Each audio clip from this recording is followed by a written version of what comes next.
Now we will proceed with the next question of genetics practice paper, that is question number 9. So here what it says, the frequency of an autosomal recessive gene is 0.4, then what will be the frequency of heterozygous in progeny among 4000 individuals? This question is from Hardy-Weinberg equilibrium, which comes in the part of population genetics. तो इस question में अगर हम बात करें तो हम इस क्वेश्चन को रीड कैसे करते हैं, क्योंकि इसमें सबसे बड़ा जो कैच होता है क्वेश्चन में वो ये होता है कि सबसे पहले दिया क्या है वो आइडेंटिफाई करना। हमें होमोजाइगस दिया है, हेटेरोजाइगस दिया है, एलील का फ्रीक्वेंसी दे रखा है, जीन का वो कैसे दे रखा है, हमें वो जानना होता है। तो आपको सबको पता है as per the Hardy Weinberg equilibrium,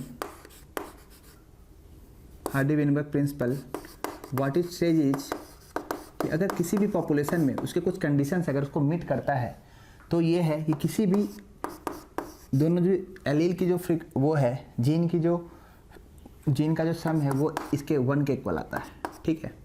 और इसे हम दोनों तरफ अगर स्क्वायर कर दें तो होता है p square plus q square plus 2pq is equal to 1, right. अब p जो है वो बताता है हमें होमोजाइगस डोमिनेंट को, होमोजाइगस डोमिनेंट इंडिविजुअल्स को, homozygous dominant individual, homozygous dominant individual. ये जो है ये बताएगा क्यू स्क्वायर होमोजाइगस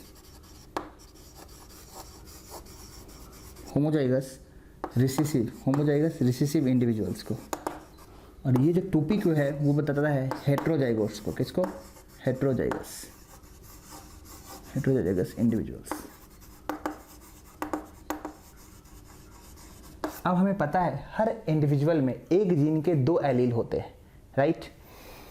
अब वो होमो भी हो सकते हैं, हेट्रो भी हो सकते हैं, होमोजाइगस, इन तीनों में से कुछ भी हो सकते हैं, ठीक है। क्योंकि हम डिप्लॉयड ऑर्गेनिज्म हैं तो हमारे पास हर जीन के 2 एलील है। क्वेश्चन इज कहता है कि दोनों जो जीन है means p plus Q autosomal recessive gene, recessive और डोमिनेंट, p को अगर हम डोमिनेंट मानते हैं तो q रिसेसिव है, दोनों का जो सम है वो 1 होता है और मैथमेटिकली ये चीज़ आ जाता है। तो हमें यहाँ पे ऑटोसोमल मीन्स वो क्रोमोजोम जो सेक्स क्रोमोजोम के apart from the sex chromosome, जो भी क्रोमोजोम को ऑटोसोमल क्रोमोजोम बोलते हैं। ऑटोसोमल रिसेसिव जीन मीन्स यहाँ पे हमें क्यू दे रखा है, मतलब सेक्स क्रोमोजोम से इसका कोई नाता नहीं है। क्यू इक्वल टू 0.4 दे रखा है। ये कहता है p plus q is equal to 1 होता है, तो p जो है हो जाएगा 1 माइनस 0.4 डेट इज 0.6, राइट।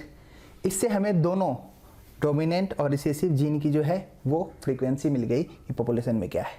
अब पूछ रहा है कि हेटेरोजाइगस क्या होगा, तो हेटेरोजाइगस हमारा 2pq होता है, हेटेरोजाइगस हमारा 2pq होता है। तो बहुत ही सिंपल है, 2pq को अगर हम निकालना चाहते हैं 2 इंटू 0.6 इंटू 0.4 डेट इज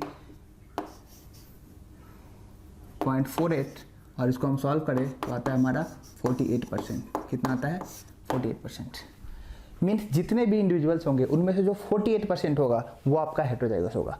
अब इसको मैथमेटिकली भी सॉल्व कर सकते हैं और आइडिया भी लगा सकते हैं। 4000 का 50% जो होता है वो होता है 2000 मीन्स हाफ। आपसे बोला 48%, मतलब 2000 से बिल्कुल कम। तो सबसे पहले ये देखते हैं, ये ज़्यादा है, 48% बहुत ही कम है, ज़्यादा नहीं है। तो हल्का सा कम जो आंसर होगा वो ये होगा, 2000 से थोड़ा सा कम 1920 है। वैसे आप इसको 48% हेटेरोजाइगस है आउट ऑफ कितना? 400 इंडिविजुअल्स। तो इसका 48% आप निकाल सकते हो, 48/100 इंटू 4000, ये गया 32 के 2 हाथ में 3, 1920। इतने जो इंडिविजुअल्स होंगे आपके ये होंगे। अब इस क्वेश्चन में हमें क्या देखना है? इस क्वेश्चन में हमें ये देखना है, कभी कभी ये दे देता है कि 1000 में एक इंडिविजुअल्स को ये बीमारी है, वहाँ पे आपको एलील की फ्रीक्वेंसी नहीं दे रखी है, जीन की फ्रीक्वेंसी नहीं दे रखी है, वहाँ पे आपको दे रखा है इंडिविजुअल, मतलब आपको p स्क्वायर दे रखा है, q स्क्वायर दे रखा है, 2pq दे रखा है। तो जब भी किसी फेनोटाइप की बात हो तो हमें इसको कंसीडर करना है, p square, q square, 2pq। जब भी किसी पार्टिकुलर जीन या एलील की बात हो तब हमें p प्लस q दिया हो, p और q दिया होता है। तो यही में बच्चे फंसते हैं, इसी चीज़ को कंसीडर नहीं कर पाते हैं कि हमें p दे रखा है या q दे रखा है। तो क्वेश्चन को बहुत ही अच्छे से रीड करना पड़ता है और फ्रैक्शन ऑफ सेकेंड में क्वेश्चन सॉल्व होता है जेनेटिक्स के। वैसे एनसीईआरटी में इक्विलिब्रियम पार्ट में दे रखा है, लेकिन ऐसे ये आपको पॉपुलेशन जेनेटिक्स के पार्ट में आता है ये क्वेश्चंस, राइट। तो हार्डी विनबर इक्विलिब्रियम जब आप पढ़ोगे तो आपको इस तरह के बहुत ही जनरल क्वेश्चंस मिलेंगे, बहुत ही इजी क्वेश्चंस होते हैं, मैथमेटिकली बेस्ड होते हैं, बस कैलकुलेशन में अगर हम मिस्टेक नहीं करें और किसी भी चीज़ में। और इसमें एक जगह और जहाँ फंसते हैं, कभी कभी हमें क्या होता है, हमें किसी भी इंडिविजुअल का वो देता है कि इतने इंडिविजुअल्स है जो इस डिजीज से सफ़र कर रहे हैं। अब मान लीजिए वो डिजीज है आपको ऑटोसोमल रिसेसिव, यानी ऑटोसोमल रिसेसिव है और इंडिविजुअल्स दे रखा है, यानी आपको क्यू स्क्वायर दे रखा है, जैसे क्यू स्क्वायर इक्वल टू 0.48 दे रखा है, तो आपको यहाँ पे क्यू निकालना होगा। तो हम फंस जाते हैं, हम जैसे ही सोचते हैं कि अगर हमारे पास क्यू दे रखा है और 1 से कम है तो जरूर वो पी और क्यू होगा, पी स्क्वायर क्यू स्क्वायर नहीं हो सकता, लेकिन एज सच ऐसा कुछ भी नहीं होता। अगर इंडिविजुअल दे रखा है, फिनोटाइप दे रखा है, तो आपको हमेशा यही चीज़ दे रखा है, पी स्क्वायर दे रखा है, क्यू स्क्वायर दे रखा है, 2pq दे रखा है। तो इसको आप सॉल्व करने के लिए इसका स्क्वायर रूट निकालोगे 0.48। तो यहाँ पे जनरली बच्चे गलती करते हैं स्क्वायर रूट निकालने में, बस।